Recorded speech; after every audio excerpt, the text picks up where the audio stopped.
Hey, how you doing? It's Tony freaking Fonte, and you are watching the Laughing Through Life podcast, which is a Tony freaking Fonte show production.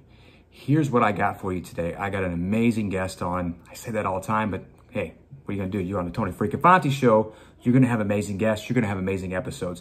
Well, I have the amazing Christina Roberson. She's a relationship coach. But here's the cool thing about what we talked about. And I'm just gonna give you some highlights real quick. But we really talked about the key to having fun in relationships is to continuously, daily reinvent yourself. Become your highest self. Become a better version of yourself than you were the day before. Constantly renewing yourself. Constantly striving to be better. Constantly tapping into your true essence, your true power of who you are. That's what we talk about. And when you're doing that, you allow your partner to do the same thing, or you attract that person into your life. That's what we talk about. But that's not all we talk about. We talk about healing blocks so you can open up to that. We talk about awareness and being aware of the stories, the patterns that we've bought into for all these lives so we can change them and stop projecting that onto other people, especially our partners. We talk about how our perspective is our reality and that our reality can change, that what we see in the outside world can absolutely change. What we see is not concrete. Because as our perspective changes, so does our reality. We talk about the subconscious stories that we buy onto, that we have that are working in the background that we're not even aware of. It actually override our conscious desires of what we want in a partner, what we want in life. We talk about allowing circumstances such as the quarantine, such as the stay-at-home lockdown that we've had here across the country, across the world, how we can actually use that instead of hindering us and freaking us out. We can actually use that to tap into our creativity. We talk about all that and so much more. So I'm just going to shut up and get right to the episode. Here we go.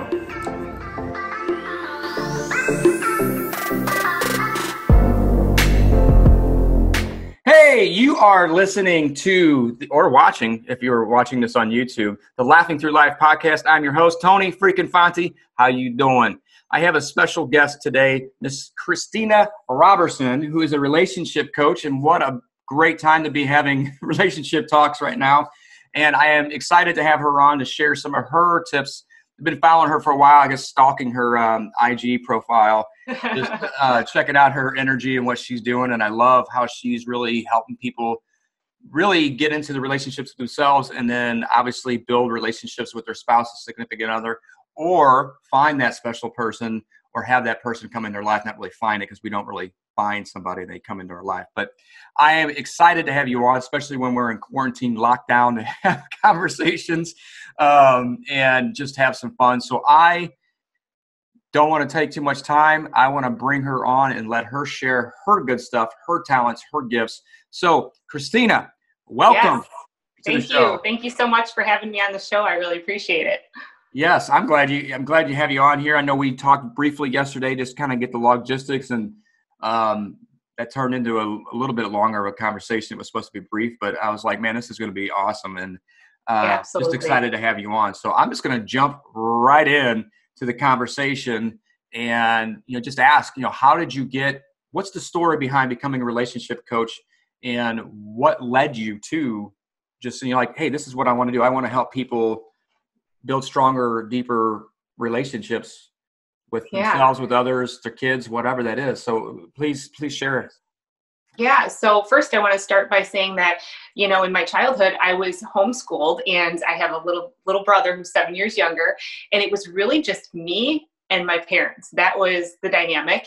And there was hardly any kids my age in my subdivision. There wasn't people that I associated with on a daily basis aside from parents. And, as a kid, as much as my parents tried to incorporate fun and, activities in my life, I was really a lonely kid.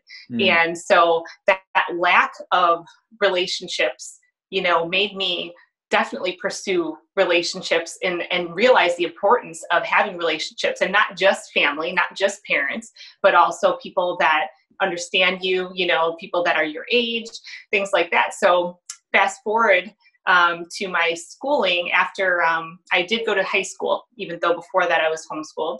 And then I was kind of lost in high school because, you know, when you're not used to associating with people on a daily basis, you're like, what is going on here? And how do I navigate this? So once again, that theme of understanding the importance of relationships was there, and it was very evident. So I was blessed to have one really, really close friend who knew everyone and who was very social. And she helped me get through that phase by introducing me to people. You know, she kind of showed me the ropes, and that was really helpful, but I still didn't feel, I felt like I had lost those years. Now in retrospect, I realized I didn't lose those years. I gained perspective from those years. So I definitely had to pivot my thinking and realize that, hey, this was an experience that I needed in order to value relationships. It wasn't a negative. It wasn't something that I missed out on, but I felt that way at the time, which further prompted me to learn more about relationships. And I also loved the beauty industry. So right after high school, I began working in the beauty industry. So I've been a licensed cosmetologist as well as a coach. Cosmetologist since the year 2000. So I got right into that. And that will throw you right into communication and getting to know people really fast. So yeah, you learn a lot about people. You're almost like a therapist in a way, because people just come in and throw up and say what they have to say. And you learn so much about people, and you're like, oh my gosh, they're crazy, or, oh, they're awesome, or whatever. So yeah. Absolutely. So my second job was at a really large salon. So first I worked with 60 other people. So it was huge. So that was including, of course, the stylist, the front desk staff, and the assistants and the nail techs, everybody. So it was a big group. So I was thrown into that, which was actually amazing. And I did find a really close-knit group there. And they provided that mentorship. And that was really great because I was then seeing my peers also as people that were mentors. I also had, the assistants. It was a team. It was a great team. And from there, I started building up a clientele.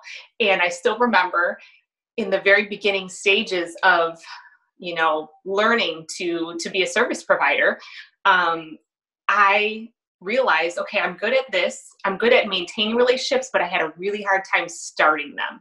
And I remember them saying to me, they're like, if you don't start talking to your clients, you're not going to have any, So it was really hard for me. And so that reinforcement, that practice is really what got me going. It was watching people model, those relationships. And then it was also practice. So, anybody that is wanting to build those relationships, just practice. And it's going to be awkward in the beginning. It's going to be difficult or challenging, however you want to put it, but it's practice that gets you there.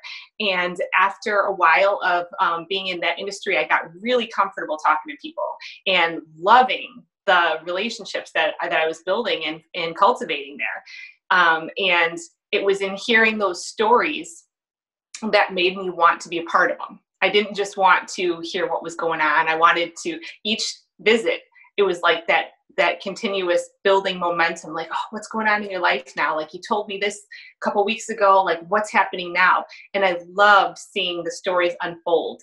And a lot of those clients I had for 18 years. So it was amazing to see that. And, all of a sudden I was realizing recurring cycles, and everybody would come to me for relationship advice. And I just found that so bizarre, coming from the homeschooled kid that had no clue, that didn't know how to build a relationship. And here I am, people are asking me about my relationships. So that is what really sparked my interest in becoming a coach, because they said, you just ask the right questions and you get me thinking.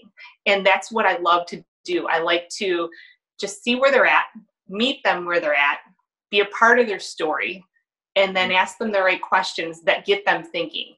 And not only just where they're at, but where they want to go. And then I help them with just kind of seeing their own vision, seeing it through another set of eyes kind of solidifies it sometimes. And one of my clients in particular became a coach. She left her corporate job, became a coach. She was the main one that kind of pushed me in that direction and said, you need to do this too. I know you can. You've helped me with my relationships. And I had countless people that pushed me in that direction. So since 2011, I've been a coach as well. So that is kind of my, that's my initial story. When you actually became a coach and started doing that.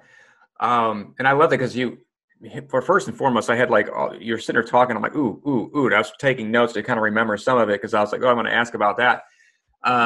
But I love how you said, because you go to most salons or any hair places, right? They ask like the superficial, how you doing, what's going on kind of question. You really seldomly get deep into well, unless you're me, because then I start just talking and having fun because that's just what my thing is doing.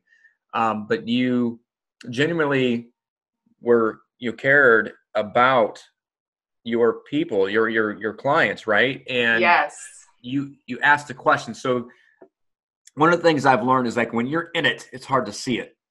But when you have someone who's sitting outside going, but you already had the gift inside you, even as a homeschooled, kid, you still have those gifts inside you to be able to see that and discern that. And plus all the practice you had of learning things, but you're like, wait a minute, but there's something deeper in you versus other people. Right.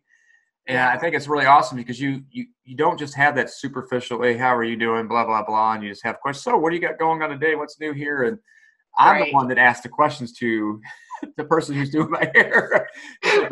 Well, why does that bother you? Well, what's going on here? What's this going on? Well, why aren't you doing that? Well, you say you want this. What's holding you back? Yes. And then they get a sense of, and sometimes it's just on the beginning, the surface level of what's holding them back. Well, I got this. We'll go deeper. Yeah. There's somewhere deep down a deeper trauma. Yes. That you're holding on to, and I say trauma, not like something was so traumatized, but if you have a stored memory like that, it's traumatic, whether it's good or bad. People think traumatic, it's significant. Yeah. It's significant enough that it's stored down, whether you perceived it that way, perspective, right? Versus what actually happened or what actually was going on. It's our perception that makes our reality. Yes. So it's like, I heard someone say that I'm a realist, and I'm like, no, that's a pessimist in disguise. But I'm like, a realist, I'm like, you're only doing it from your point of view. Is what you see is from your point of view. It's not necessarily what's actually happening or what's really going on, but it's what you perceive it, which therefore is your reality. Yeah. But the one thing I did want to say, and I want you to get back into, because this is awesome. You talked about being homeschooled and how you missed out. You didn't miss out, but those opportunities to have this conversation, relationship, you're like, man, I want to talk about that because there's so many people, not just in relationships, but definitely in relationships, they miss out because they had something go on and they allow that to hold them back. They become victim, or they say, well, because of this happened, I can't have this. And some of that, it's not even conscious because, and I know you know this from working with people, they're like, well, I have this vision of who I want or how I want my relationships to look. But deep down, they're going, nope. Because of those stories, like, nope, you don't deserve this and that. And you just talked about the perspective. It's like, I gained perspective because now I know I had to experience that so that I can experience this.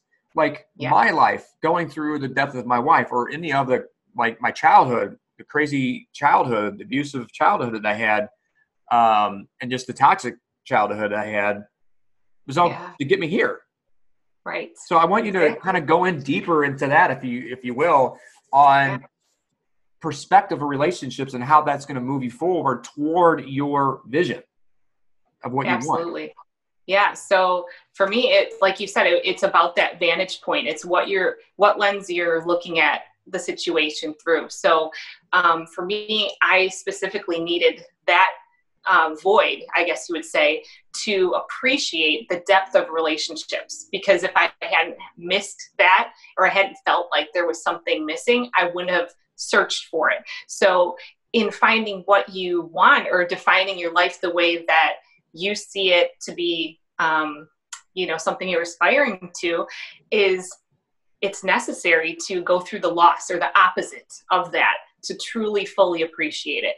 Like you don't know what a loss feels like unless you've had something. You don't know what success is unless you've had failure. Like you have to have that comparison. So when you're going through one of those times in your life where you're like, oh, this is just awful, it's a challenge, it's it's frustrating, it's hard, well, guess what's coming? The opposite.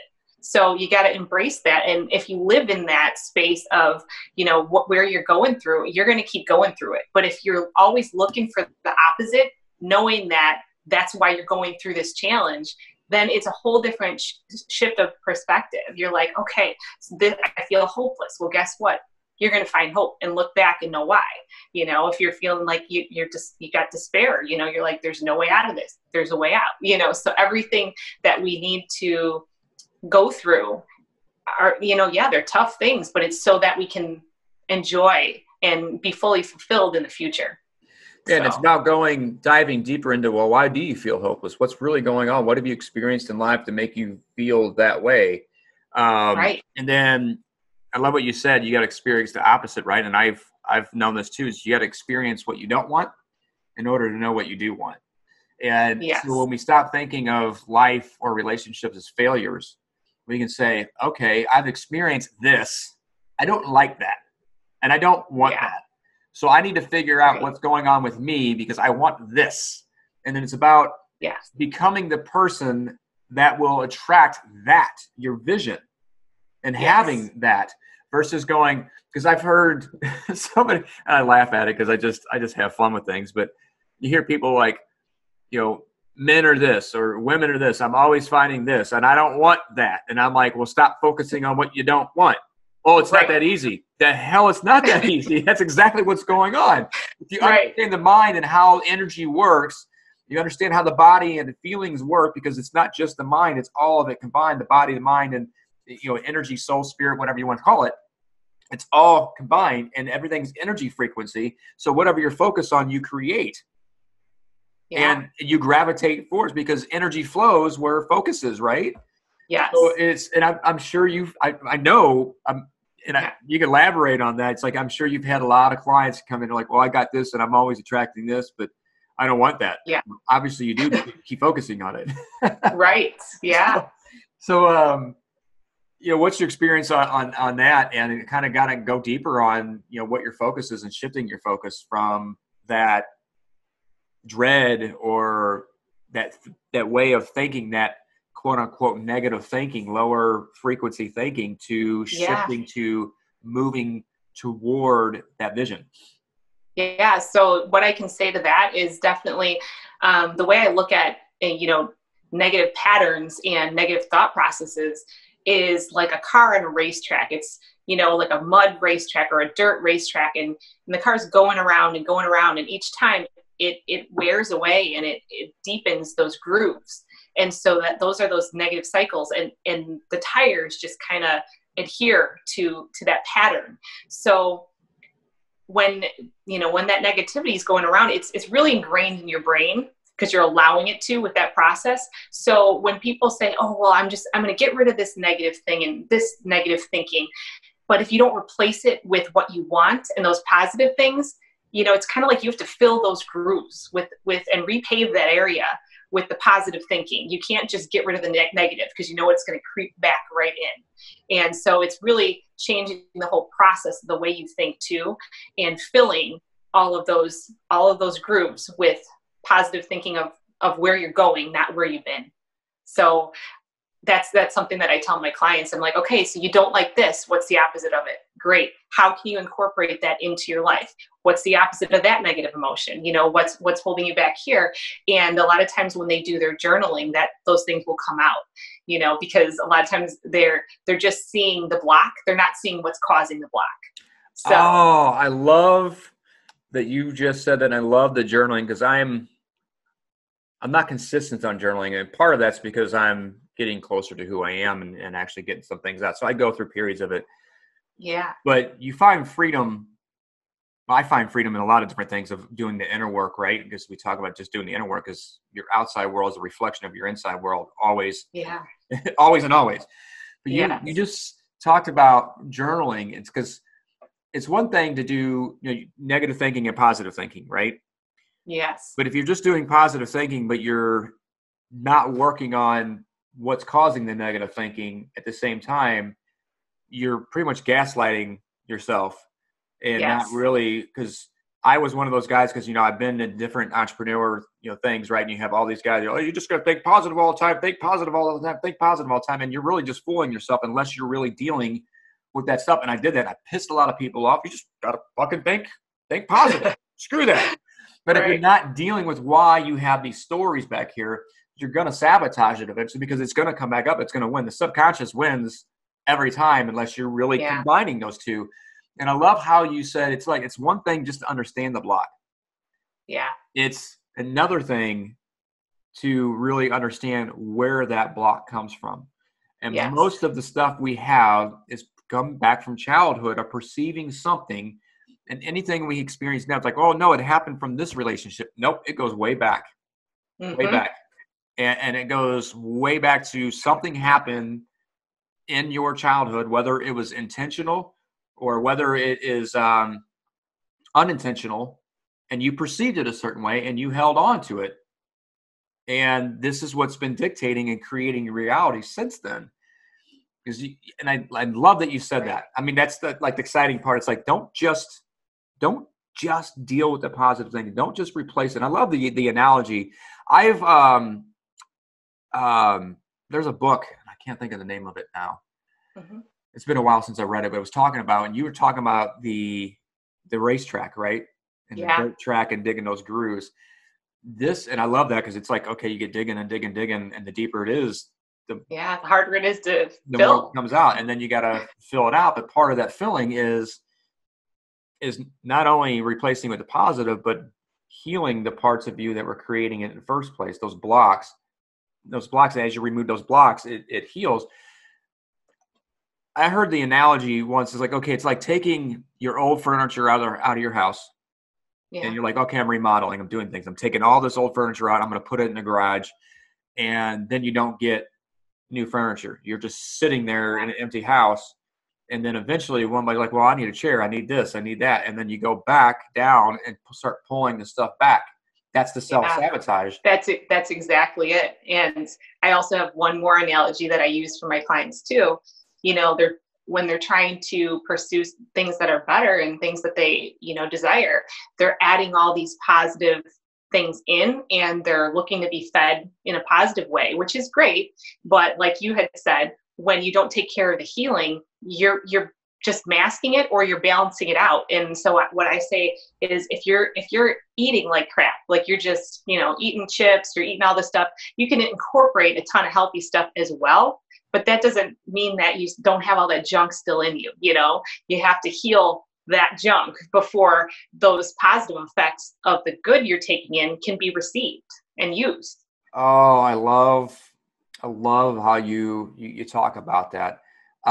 That's really awesome, because especially for men, there's been a shift now, especially for me, but there's a shift now that I can sit up out here and see the bigger picture. But men are shifting from that, because we're taught you can't have emotion, you got to be just physically strong, right? And society screwed men up. Let's just totally agree. And coming from a guy who used to be completely toxic and insecure and just bitter and freaking angry, because that's all I grew up with, right? That's because we got so disconnected from our emotional being. Like, oh, women are emotional, men are not.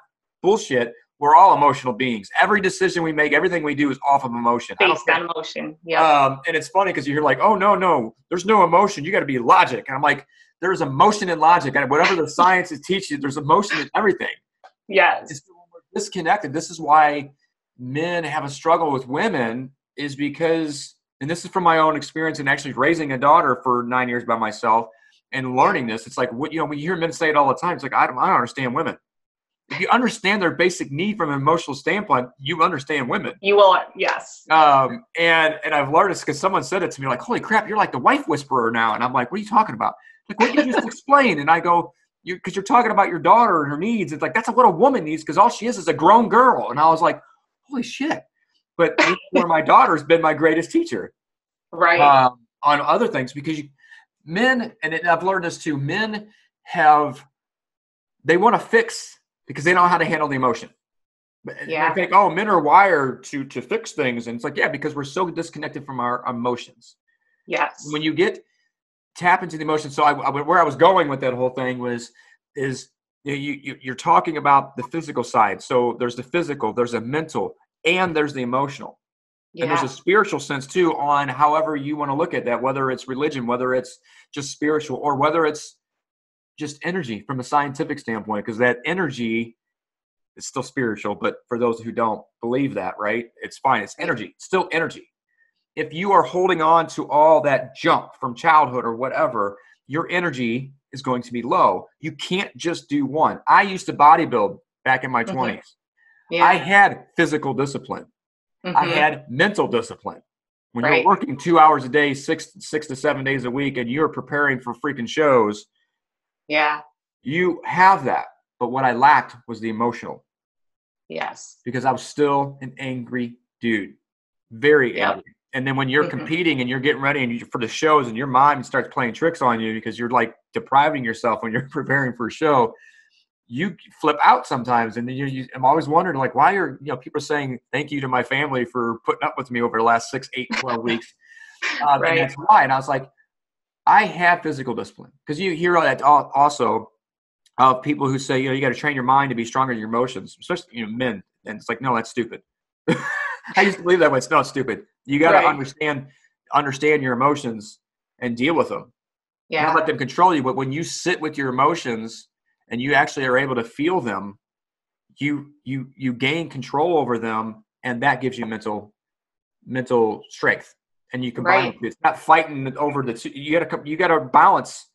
You have to allow them to merge together, to work together. Yes, and that's the key. But it's like your mind, right? Your mind will screw things up, but it can also solve. But you can't solve a problem from the same place and the thinking and energy that you created it.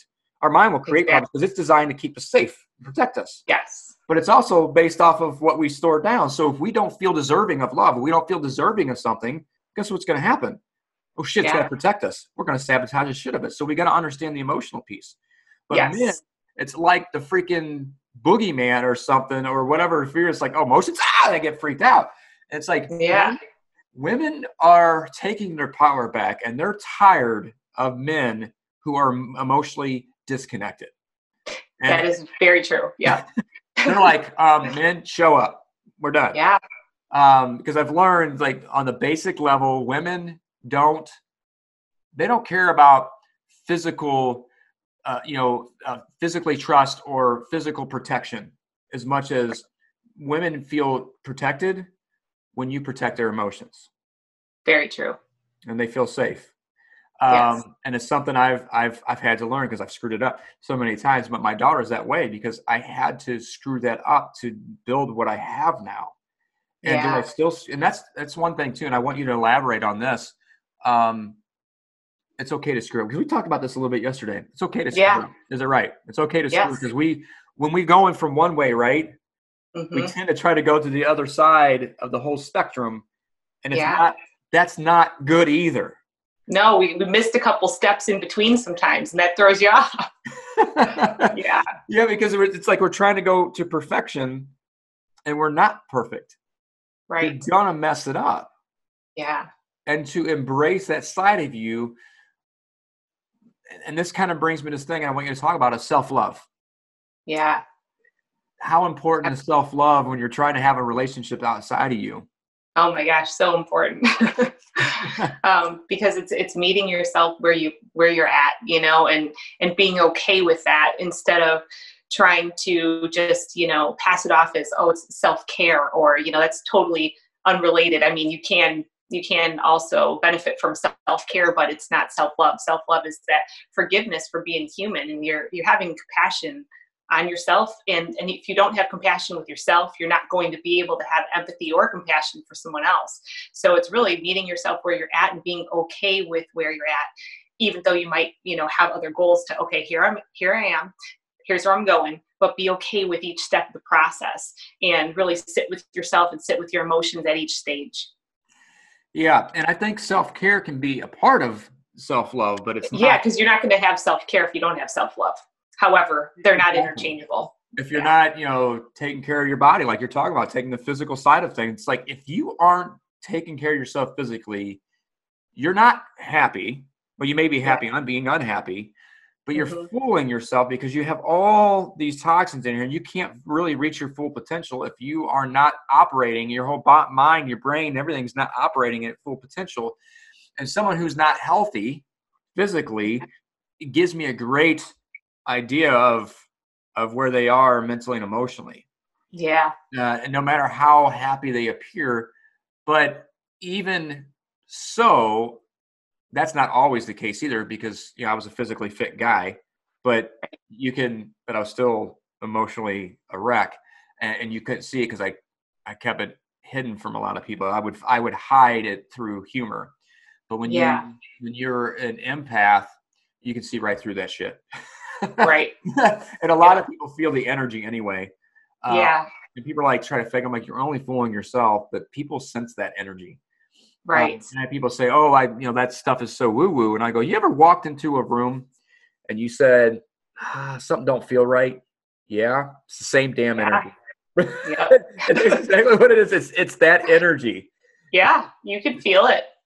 Yeah, it's like, ooh, something don't feel right here. Or you have a couple or friends that come over and they've just been fighting or they're having something. You're like, you guys all right? Or you have a friend, you're like, you okay? Well, yeah, I'm fine. I'm good. I'm good. And you're like, that's not right. No, you're not. It's like, no, you're not. And it's funny that when people do that, but then they're like, oh, that's all woo woo stuff. And I go, no, it's science. It's natural. I'm like, you experience it. I'm just speaking from a deeper level with it. Yeah. But what I can understand it, but it's about having that physical, the mental and emotional and energetic, Yeah. all of them combined. You can't just do just That's one so true. or the That's other. so true. Yeah. And it's about connecting. So one of the things of self-love is connecting with your emotions on a deeper level. Women are Yes. really good at that because they're more open. Um, but there's women that struggle too because of relationships or perception too. So can you talk about Yeah. that a little bit? Yeah, and also I think a lot of women shut down because of previous relationships they've been in or with their family dynamic. So even though they might naturally be connecting to their emotions and that might come naturally, if someone is not willing to listen, if they don't feel seen, loved, understood, they're going to feel shut down. So they, even though they may connect with their emotions to some level, it's not where it needs to be, and they feel like they can't express that, so it's still bottled up. And I think that's one of the big issues too. When people, are going through a healing phase or need that healing and they're going into relationships. And I think a lot of times, we assume that, okay, she's a woman. If there's a problem, she's going to talk about it.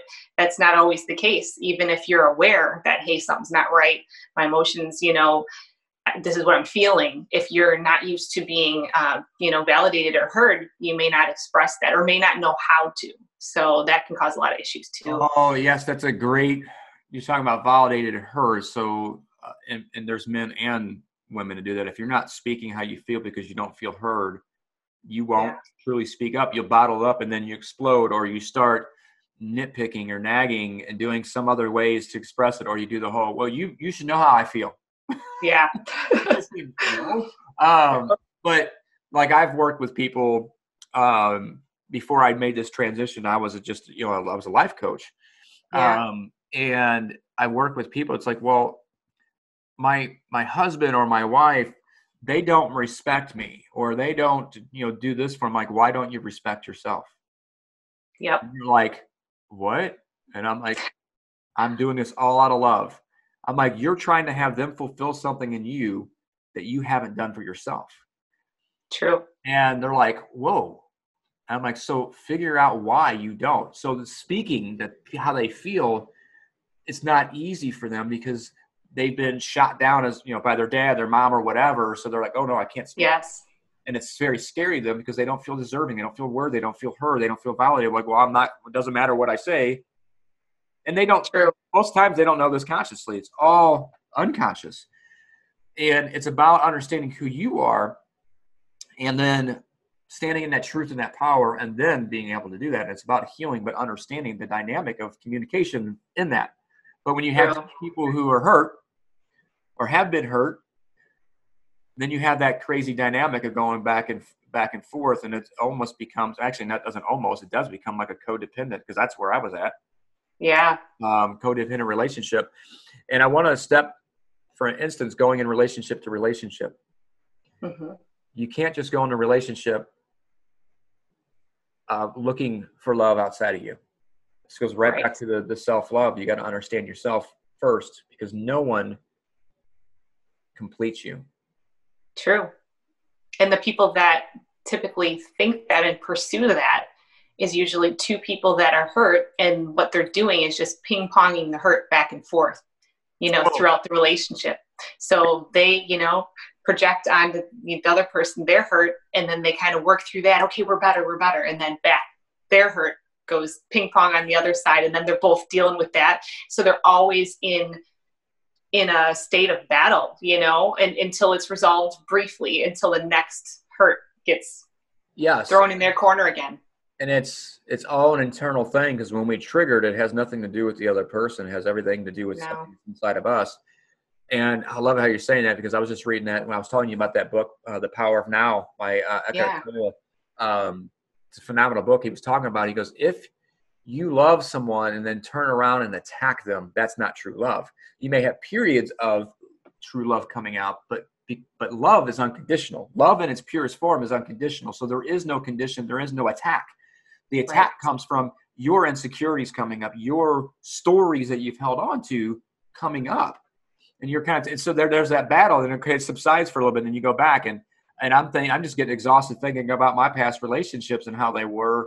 And I was a toxic guy. They were toxic because you attract who you are. And finally, after my last relationship, I was like, all right, I'm the common denominator. I was wise enough. I've done enough work to go, I'm the common denominator here. I'm attracting this. I got to figure out what the hell is going on. Yes. And I was trying to get away from all the anger, because that's all I grew up with. Italians have bad tempers. They're just oh, he's a Fonte. He's angry. They're angry because that's all I grew up with. But I was trying to get away from it. And it seemed like I could never get fully away from it, because something would happen. And here I was trying to control my outside world, because my inside world was so chaotic. Yes. So many people do that. And that's why we flip out, because we're trying to control and we don't know it. Yeah. We don't realize that that's what we're doing. Yes. And it can be exhausting. So we go from relationship to relationship, trying to get fulfilled, when only we can fulfill ourselves first. And that's there's a theme here of self-love. Yeah, absolutely. So let's talk. Because it's so important. Well, yeah. Let's talk about. So what are some? Because now that I'm really seeing the theme here, so what's some tips, some key things, or 3 things or 5 things or whatever that someone can implement to really understand and dive deeper into self-love? Talk about that some more. Go on level. So what's tips for someone listening here? Yeah, well, definitely first, understand what it is, like you had just said, connecting with your emotions, but how do you do that? And a lot of times it is by, there's a couple different types of journaling. So there's the type where you just kind of brain dump and get everything, all your emotions out. And then there's also the forward thinking, for the future journaling, and then the past. So I have my clients do all 3, where, when you think of this period of time in your life, like, write down every emotion that comes to mind, like, 3, 5, whatever. And then, write the emotions down during this period of your life. And then I tell them to go a whole year forward. And, if they were to think back on, let's say, what they would call the perfect year, what would that look like? And what would those emotions be? And usually those emotions, the perfect emotions in their mind, are the exact opposite of the traumas that they faced back then. So then the next step would be to, once you recognize the difference is, the opposite, then you work to see what healing needs to stem from those, negative emotions, like, what caused those? So addressing that, and then making peace with it, and not making peace saying that it was okay and that you're not supposed to hurt from it. And, not that kind of okay, but making peace with it as in, this happened. It's part of what molded me into who I am. This is why I'm feeling this way. You address that and, what it brought up for you, and maybe even what it caused, like how you reacted to that. And you kind of look at the timeline as a domino effect. Like, okay, this happened. I felt this. I allowed it to make me feel this. Because of that, not blaming, but like, because of that, I chose to act this way. This caused this, and this in my life. And now I'm here. And in the future, I don't want this. I don't want this emotion to repeat itself, or, at least the reaction to the emotion. So that's like the top three, I would say, is meet yourself where you're at, recognize, the things that made you, which are the traumas, like we talked about, recognize how they've affected your life, either negatively or positively, and address how you would like to work on them in the future so that they don't take over. So you're not reactive. So, you can, really sit with those emotions and process them. So that's the best start I can give. I love that. Because I've seen so many people that they can get, and I've been one of those guys that I can give and give and give and give. And you could tell a lot just by seeing these people go, they don't love themselves. Yeah. They can give and give and give and give, but it's hard for them to receive. Yeah. And I actually had a friend, he's like, he wanted to give and give and give. And I tried to say something, and I go, will you stop it? You are robbing me from the joy of giving you something. And he was like, I've never thought of it that way. And I said, yes. I go, deal with that shit that's going inside you. He was probably like, oh my gosh. Well, I had to disrupt this pattern, but I was like, dude, I'm like, you're a great guy. And you're like, it's totally robbing yourself. And you're robbing me because you don't feel worthy of it. And he was like, damn, that was a sucker punch right in the gut. And I go, it's only because I love you, man. Right. And I've been there. I've been that guy who couldn't receive. And even up, like we just talked about it yesterday, like for the longest time, it's like people are like, oh, you're a great dad. You're a great dad. And all I kept saying was, yeah, but. I kept totally negating it because I didn't feel, that self-love too is accepting who you, it's like, I am proud of who I've become. I'm not exactly where I want to be, but I'm proud of I'm proud of the dad I've become. Right. Just a week ago that I said, I am absolutely proud of the guy I've become. And that was the moment that I went, holy crap, that was ultimate self-love right there. And I'm getting chills just saying it right now. Yeah. Well, you gave yourself that compassion for what got you there, what got you to that point. And you still love yourself. You're saying, yeah, these steps that got me to this point, they might not all be, positive, but they did get me here. And I'm going to be kind to myself and compassionate to myself and accept those things. And look where I'm at now. So, yeah. Absolutely. And it's about, so when you said this before, talking about, it's not saying, okay, that was okay what happened to me, because there's some things that are out of our control that just happened. Right. We can't control that, but we can control how we respond to it. But it's about the forgiveness piece, forgiving ourselves for holding on to that, because that's what we can control. And when we can control how we react and how we respond, we actually change how our outer world shows up and change who shows up in our life. And I know some people are going to go, that's just stupid and foolish. And like, no, that's exactly how it works. It's true. Everything that we do here, we attract that into our reality, because our reality can look different than someone else's, and we're looking at the same shit. I mean, it's right. Especially now. Exactly. And opposite of that too, we could be in the same situation and see it completely differently, so. Yeah. And it's the same thing in how we perceive it, but it's usually it's always the inner world. And it's not about saying what this person did to me was okay. Right. It's saying, I'm no longer allowing it to affect me. Yeah. You detach from it. You say, it doesn't have to be a part of me and I don't have to live there. Yes. And like what my dad did, like I love my dad more now than I ever have, because I can see his pain now that I've healed a lot of my pain. Right. And that's the beauty. People are like, how can you do that? I'm like, because I healed my own pain. Yeah. I didn't ask him. I didn't talk to him about it. I didn't ask for his forgiveness, because he's not in a place to be able to do that. He's not to talk to his emotions, and that's okay, because healing is not for him. Healing is for me. Forgiveness is for me, not anybody else. It's Right. letting go of the guilt and shame. And so many people are holding on to guilt and shame. This is where I get really passionate. Yeah. Guilt and shame of where they've been and what they've gone through, that they hold on to it. And then they play the victim of blaming other people. And that's victim mentality. Yeah. And you can't do that. If you want to really move forward, you got to let go of that. You got to forgive them. Whether it's actually more beneficial if you can do that in person, but it doesn't have to be at all. Especially if you don't want that person in your life anymore. You let go of it. Doesn't mean it didn't happen. Yeah. Change the meaning of the story. And it also doesn't mean that it didn't affect you. It just means that without the blaming, you're not allowing them to take away your power of how you can control the outcome of your life. Yes, I love that you said that. You gain your power back when you let go. Yeah. And you surrender it. You let go of it. Like when I look back, I was like, oh, this happened to me. Oh, this happened to me. Oh, I was this guy. Like I can sit here and people are like, how can you sit here and talk and joke about and laugh about how you were a toxic guy? I'm like, because I'm not that guy anymore. I let that go. Yeah. It's part of who I was, but it's not me anymore. The reason Right. why people stay stuck there is because they're stuck in the past still, holding on to all that guilt and that shame about who they were, or the people who are still thinking of you or me or anybody else as that person's because they're still stuck in the past.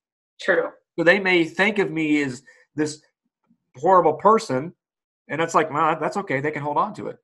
Yeah. They can have that. That's not me. But what they think of me is none of my business. Yep. Because they're seeing it from their own perception of who they are. Mm-hmm. That's all criticism is. That's all judgment is projecting what we feel about ourselves. Yeah. And we also, when we are inspired by somebody, it's something we possess in ourselves as well. We're just not there yet. We haven't got in there. And the power piece, gaining your power back when you let go, when you let the things that happened in your past, it's so powerful. You let it go. That's self-love. That is freedom. And that allows you to really step in and to start receiving and start giving fully and open up to more unconditional love. Very true. I love it. Totally agree. I love it. So we're coming to the end. I want to make sure we keep it. Like I said, we talked about this earlier. Now we can go on and on. I can go on and on about this, especially now. Yeah. I want to do that now. So what's one, now that most of the world is in quarantine right now and stuck inside, what is one tip for getting through when you're with your spouse, partner, or by yourself, or it's you and your kids? What's one tip to help really, and you may have already said it before, but it'd be good to reiterate how someone can get through this time period? Yeah, well, definitely. I always think that we should use our circumstances that we can't change as, to kind of spur our creativity. So, it's like, what didn't you do, because you were outside and busy and all those things. And now that we are inside, like, what can we do inside? So when I talk to my little girls, I'm just like, okay, I know, and finally it's nice so they can be in the backyard. But up until, recently here in Chicago, it wasn't that nice. It even snowed like 2 weeks ago. And then the rain, I'm like, okay, so since we are inside, what are some things that we could do because we're going to be inside, and they'll come up with things. So it's really just tapping into your creativity and letting the circumstances, point you in certain directions. Because if you're going to try to keep doing the same things and just keep it all, in the house, and, you're going to feel like you're lacking. You're going to feel like, oh my gosh, I'm trying to do this, but I can't because we're trapped inside. If you look at it differently and look at, well, we are inside, don't make it feel like you're trapped. What are the things like you with your painting, it's like, when you're busy and going and doing stuff, you're just like, oh, I'd have to fit that in. Trapped inside. You're like, okay, what am I going to do? What do I get to do that I wouldn't have thought of otherwise, or I would have pushed off? So it's just really tapping into that creativity and saying, what can I do? What do I get to do while I'm here in these circumstances, in this situation? I love that. It's just changing your perspective, because a lot of you said it just a second ago too, people are busy and been busy because they've been hiding their pain, not dealing with it. And now they're forced to deal with it. And that's why a lot of people are struggling, because they feel like they're losing control because they think that they have some sense of control by whether they're hustling, grinding, or whatever, being so distracted in other things in their job or career. And now they don't have that. And now they feel like they're losing control, which having control is really an illusion anyway, because we really don't have control. We don't. Let go of control, Yeah. actually gain control, which is totally backwards. Yeah. It's like when you let go, this is where you have more freedom, because you're able to navigate a lot easier. Because it's like, oh, okay, I just move. I just adapt and go, because I'm not in control of that, but I'm in control of myself. And that's how you gain control.